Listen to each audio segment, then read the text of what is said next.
mùi sân này liệu bô rồi mà quả này nó mà nó trôi mà lỗ nó phát à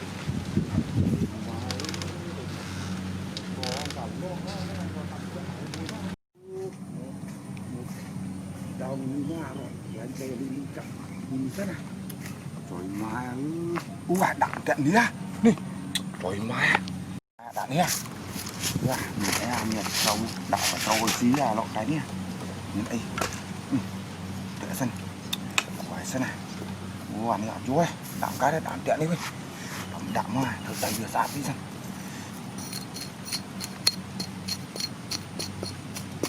phải nhìn hoa cô hơn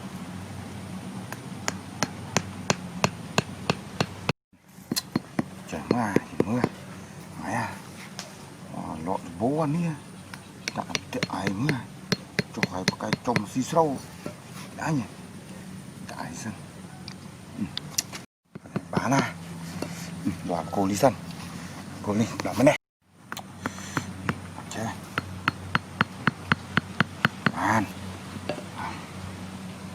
mà chơi chơi tí nhá xin các đây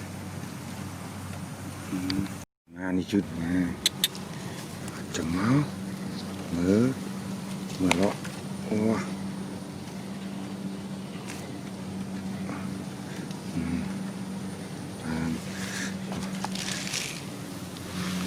đảo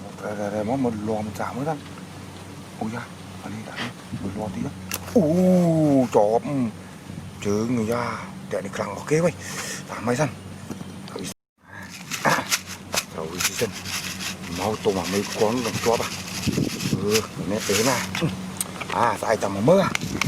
mà đấy ha mà ơi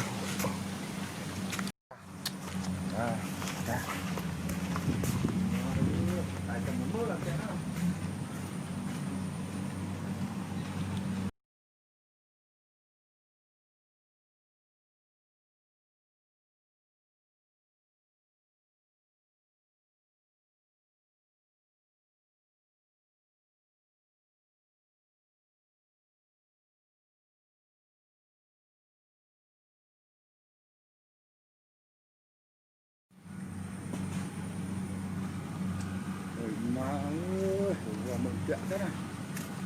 mình tiện thế anh bón đi chọp mê này ta chọp mê chọp à bạn là lọ môi à trời má một sạt trời má ơi nè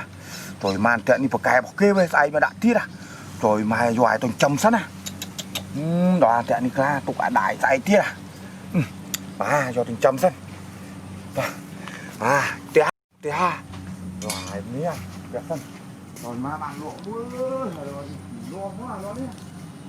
có